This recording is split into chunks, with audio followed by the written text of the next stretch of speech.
there, my name is Lisa. I'm here from World of Gymnastics in Woodstock, Georgia.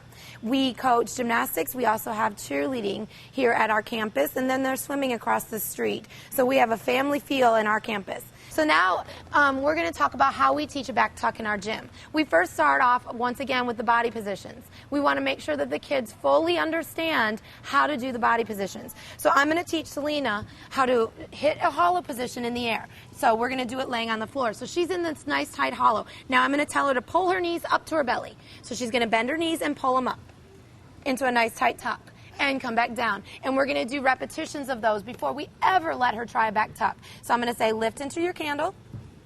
They have to be super tight, and now pull your knees up to your tuck. Now, I also want to make sure that before we ever start teaching a back tuck, that these kids know how to do a backward roll. If they don't know how to do a backward roll, you're going to have a really hard time teaching them the body position for a back tuck. So now we're progressing to teach the kids how we actually do a tuck. At World of Gymnastics, we do our first spots with a double spot. So we utilize two coaches. We're lucky enough to be able to do that. If you're not, I would say make sure you're using mats around the kids.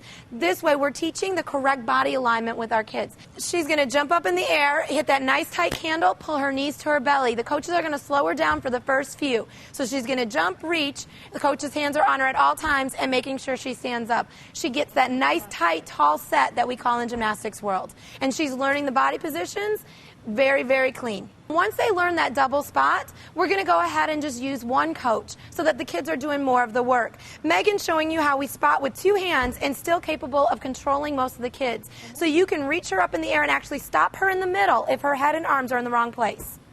From there, we're going to progress just to using two hands, making sure that we catch the kids all the way around on this back tuck. So Katie's actually having to do most of the work by herself. Make sure you catch those kids on those landings so they don't fall forward onto their arms. Once she's learned that on the floor, we're going to go ahead and move her over to the trampoline.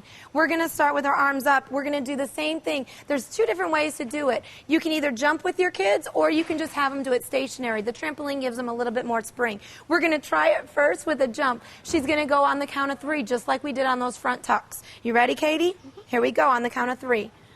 1, 2, 3. And once again, you want to make sure that you're spotting them the entire way around. From there, the way that I do it without a spot jumping is I'm just going to have her stand, and she's going to count to 3. 1, 2, 3, and do that same back tuck. And I'm making sure that I'm catching her so she doesn't land on her back. From there, I'm going to have Taylor come on over, and she's going to show you how we do it once we've learned it without a spot. Looking for that nice tight set and the nice stretch to finish. So once they've mastered it on the trampoline by themselves and you feel comfortable with them spotting, you can go ahead and let them try it on their own on the floor. Go ahead, Summer. Let's see your standing tuck. Very nice. And once again, we're looking for that nice strong stretch coming off the floor.